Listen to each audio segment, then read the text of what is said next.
Millionaire Mission, Milkman, Mr. Milk Tastic, tapping back in with you. All right, we've been slacking on the workouts. We're not even gonna just play no game. The discipline has not been there, but also the weather has not been cooperative. But again, I say I won't use the weather as an excuse because we can go to Planet Fitness while it's storming rain and get the workout in. So we just being lazy. We're gonna get off that lazy stuff. We still been working, but we've been being lazy as far as the workout. You got to get back on the workout because we want them guns gunning. You hear me? 6 pack, 8 pack, 6 and 8, and we want the thighs. They gotta match. You gotta have some nice calves and thighs too. We ain't trying to be swole up top or cut up top, and then the legs look like chicken noodle. Nah. But you know what we on? We on this Deuteronomy. And also, I want to tell you before I start reading, life is short. You know what I'm saying? Like life is really short, shorter than we realize. However old you is, that's how many years you've been here. It's a lot of things you want to do that you ain't did. Do that shit. God forgive me for having a Bible in my hand and cussing. But do those things that you want to do. You know, and the person that you with and that love you, don't misuse that love or take it for granted. Because if that person up and left you today and started loving somebody else, how would you feel? Or if that person died and you never got to say what you want to say, how would you feel? Life is short. I've never really been a big deaf person, but the more I think about some of the relationships, you know, mothers, brothers, sisters, lover, wifey, you know what I'm saying? Children, it affects me because I know that we all every day getting closer to death. So you have to live life, enjoy life, thank God for life, and hopefully you be blessed abundantly with more life. But today we in Deuteronomy. I think I read this chapter to y'all one time. We're gonna read it again. It's Deuteronomy 24, the law of divorce. Father up in heaven, give me understanding as I read your word and clarity of speech as you did for Aaron and Moses. I ask you to give me understanding and knowledge and wisdom as I read your word, and give me the wisdom and knowledge to apply it in real life, and make the people hearing the voice of my sound of my voice get comprehension of your word and learn something from your word and from the increase their financial IQ, so we can change our life out here, because we need financial IQ increase. Lord, please send it through your Holy Spirit. I ask you to keep us safe in Jesus' name. Amen. Let's get this read on. All right, I think we did read this part, but I'm just gonna read it again. When a man takes a wife and marries her, and it happens that she finds no favor in his eyes because he has found some indecency in her, and he writes her a certificate of divorce and puts it in her hand and sends her out from his house, and she leaves his house and goes and becomes another man's wife, and if the latter husband turns against her and writes her a certificate of divorce and puts it in her hand and sends her out of his house, or if the latter husband dies who took her to be his wife, then her former husband who sent her away is not allowed to take her again to be his wife, since she has been defiled, for that is an abomination before the Lord. And you shall not bring sin on the land which the Lord your God gives you as an inheritance. When a man takes a new wife, he shall not go out with the army, nor be charged with any duty. He shall be free at the home 1 year, and shall give happiness to his wife whom he has taken. Sundry laws. No one shall take a handmill or upper millstone in pledge, for he will be taking a life in pledge.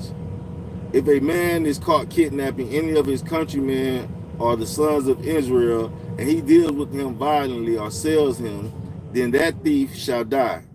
So you shall purge the evil from among you. Be careful against an infection of leprosy, that you diligently observe and do according to all that the Levitical priests teach you, as I have commanded them, so you shall be careful to do. Remember what the Lord your God did to Miriam on the way as you came out of Egypt. When you make your neighbor a loan of any sort, you shall not enter his house to take his pledge. You shall remain outside, and the man to whom you make the loan shall bring the pledge out to you. If he is a poor man, you shall not sleep with his pledge. When the sun goes down, you shall surely return the pledge to him, that he may sleep in his cloak. and bless you, and it will be righteousness for you before the Lord your God. You shall not oppress a hired servant who is poor and needy, whether he is one of your countrymen or one of your aliens who is in your land in your town.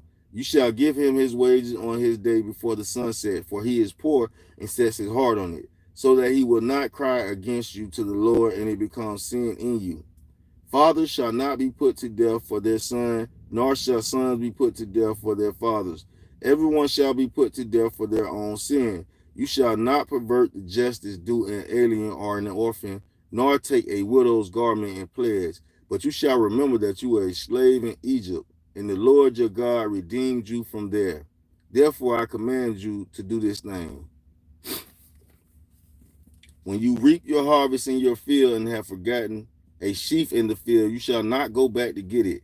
It shall be for the alien, for the orphan, and for the widow, in order that the Lord your God may bless you in all the work of your hand. When you beat your olive tree, you shall not go over the bowls again. It shall be for the alien, for the orphan, and for the widow. When you gather the grapes of your vineyard, you shall not go over it again. It shall be for the alien, for the orphan, and for the widow. You shall remember that you were a slave in the land of Egypt. Therefore, I am commanding you to do this thing. And this is Deuteronomy 25, sundry laws again.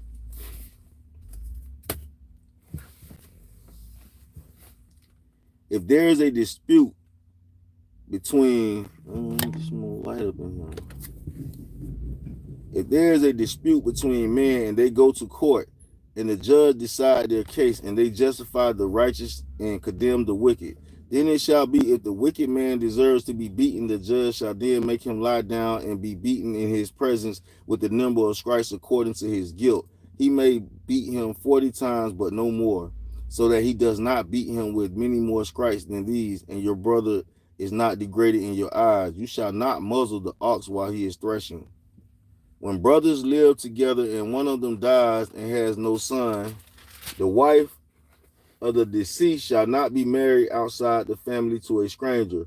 Her husband's brother shall go into her and take her to himself as wife, and perform the duty of a husband's brother to her.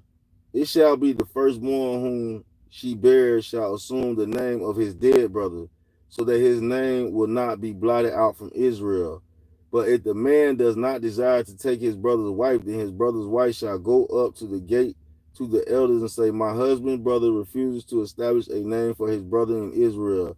He is not willing to perform the duty of a husband's brother to me. Then the elder of his city shall summon him and speak to him.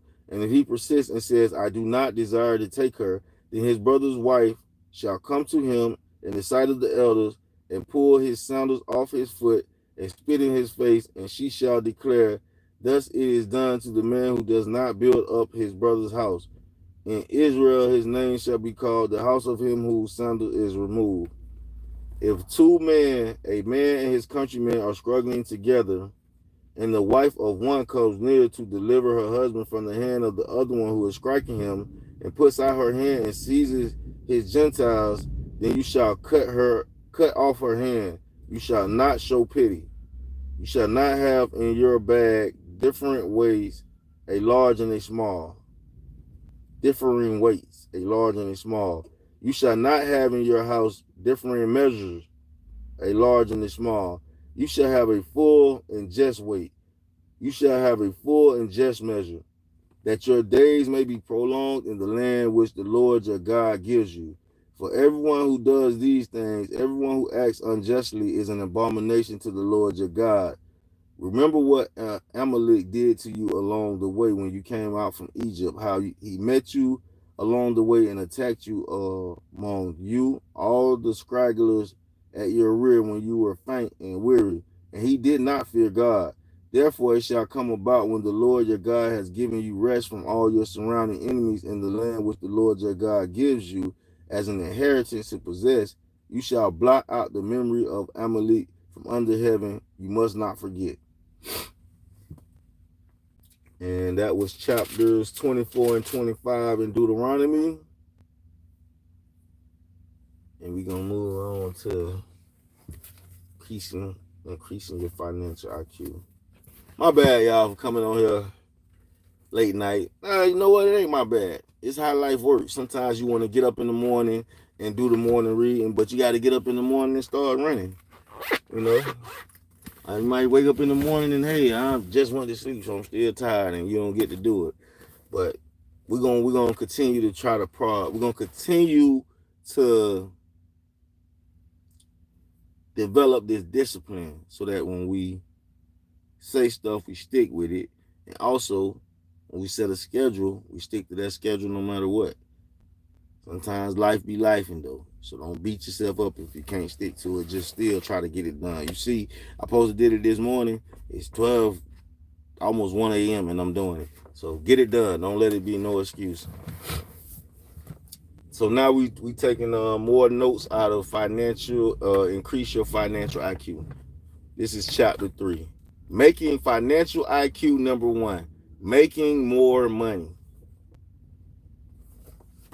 Where's the water? Because I'm a little thirsty there. I need some water. Feeling a little parched from the reading.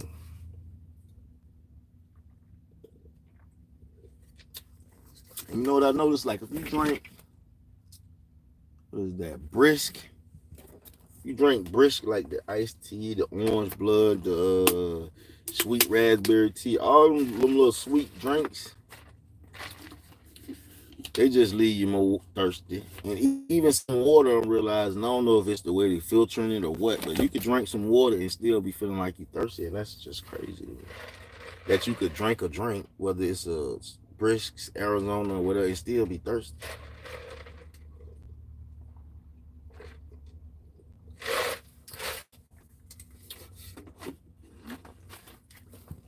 All right. Chapter 3, financial IQ number 1, making more money. Remember, it's 5 financial IQs. We're going to go through this. Number 1, making more money. After 4 years at the U.S. Merchant Marine Academy at Kings Point, New York, I graduated in 1969 and got my first job with Standard Oil of California, selling on their oil tanks. I was a third mate selling between California, Hawaii, Alaska, and Tahiti. It was a great job with a great company. I only worked for 7 months and then had 5 months off. Got to see the world, and the pay was pretty good at approximately $47,000 a year. That's the equivalent of $140,000 a day.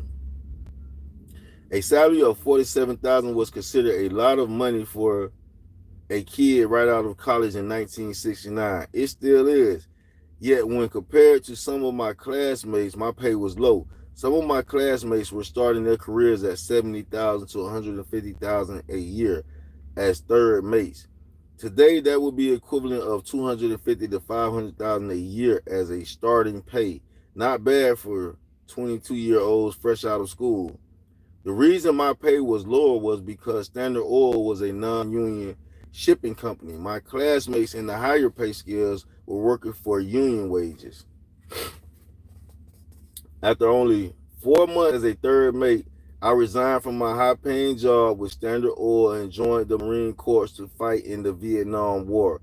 I felt an obligation to serve my country at the time. Many of my friends were doing everything they could to avoid the draft. Many were going on to graduate school. One ran and hid in Canada. Others, Many were going on to graduate school. One ran and hid in Canada. Others were coming up with strange diseases and hoping to be classified 4F, medically unable to be drafted. I was draft exempt because I was a non-defense vital industry classification because oil is essential for war. And I worked for an oil company. The draft board couldn't get his hands on me. I didn't have to avoid the war as my friends were doing. Many friends were surprised when I volunteered to go and fight. I didn't have to. I wanted to. For me, going to war and fighting was not the hardest part of my decision. I had already been to Vietnam in 1966 as a student studying cargo operations in Cam Ranh Bay. From my native vantage point, the war actually seemed kind of exciting. I was not concerned about fighting, killing, and possibly being killed. The toughest part of my decision was the pay cut. I would have to take. Marine Corps second lieutenants were being paid $2,400 a year. At Standard Oil, I was making that in 2 weeks. On top of that, when you factor in that I was working only 7 months a year with 5 months vacation, I was giving up a lot. I was earning nearly $7,000 a month for 7 months, and then taking a 5 month vacation without pay and without fear of being fired for not working. Not a bad deal. There are many people who would take that deal today. Being a great patriotic company, Standard Oil was very understanding when I informed them that I was leaving to serve my country. They said I could have my job back if I came back alive. My time in the service will also count towards seniority in the company. To this day, I recall walking out of that San Francisco office on the Market Street with this horrible feeling in my stomach. I kept asking myself, what are you doing? Are you nuts? You don't have to go. You don't have to fight. You're draft exempt. After 4 years of school, you're finally making a lot of money. With that thought of going from earning $4,000 a month to $200 a month rattling in my head, I nearly turned around and asked for my job back. Taking one last look at Standard Oil building, I drove to Gerda Hill, Ghirardelli. That is so funny. Girar, Ghirardelli, Delli. Okay. Square to spend money like a rich man at my favorite bar, the Buena Vista. Realizing that I would now be earning $200 a month as a Marine, I knew this might be my last chance to feel rich and spend rich. I had a lot of cash in my pocket and I wanted to enjoy it. The first thing I did was buy the bar a round of drinks. This got the party going. Soon I met a beautiful young woman who was attracted to the cash flowing from my wallet. We left the bar, we wined and dined, we laughed and howled. In my mind, it really was eat, drink, and be merry, for tomorrow I might die. At the end of the evening, the lovely young lady shook my hand, kissed me on the cheek, and sped off in the cab. I wanted more, but she just wanted my money. The next morning, I began my drive from San Francisco to Pensacola, where my flight training was about to begin, and in October 1969, I reported to flight school. 2 weeks later, I nearly died when I saw what a $200 a month paycheck looked like after taxes. 5 years later, with 1 year spent in Vietnam, I was honorably discharged from the Marine Corps. My first and immediate challenge was financial IQ. Number one, making more money. I was 27 years old and had two great professions to fall back on. One as a ship officer, the second as a pilot.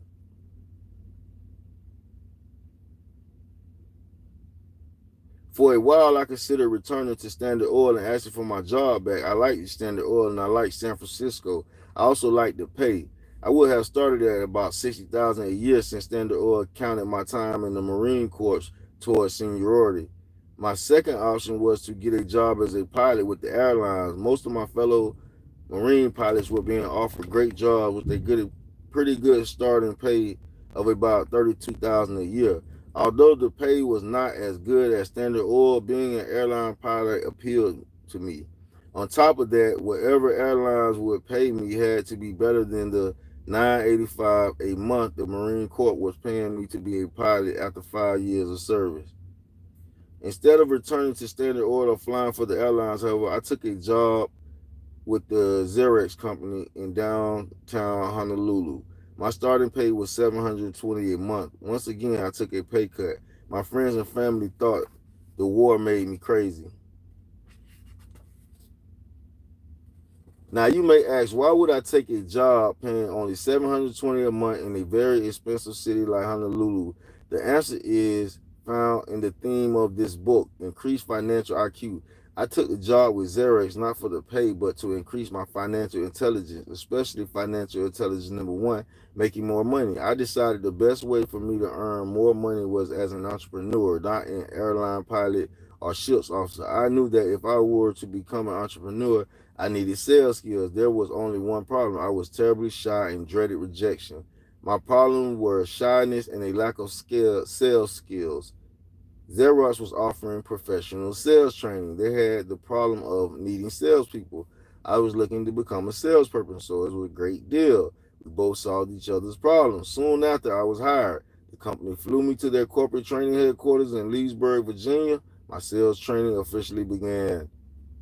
The 4 years I spent working for Xerox from 1974 to 1978 were very hard. For the first 2 years, I was almost fired a number of times because I couldn't sell.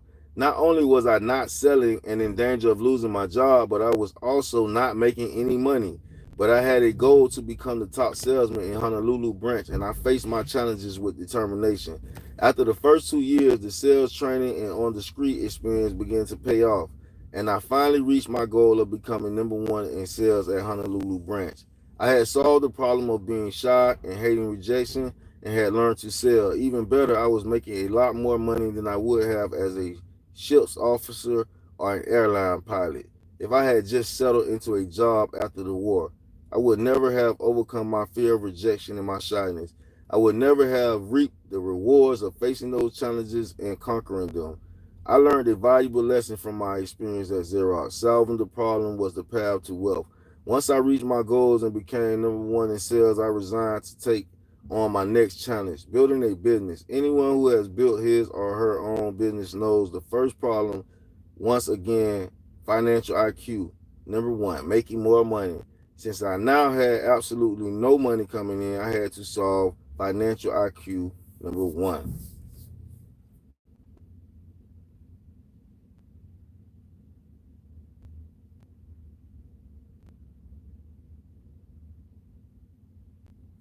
All right, so yeah, got some of that in.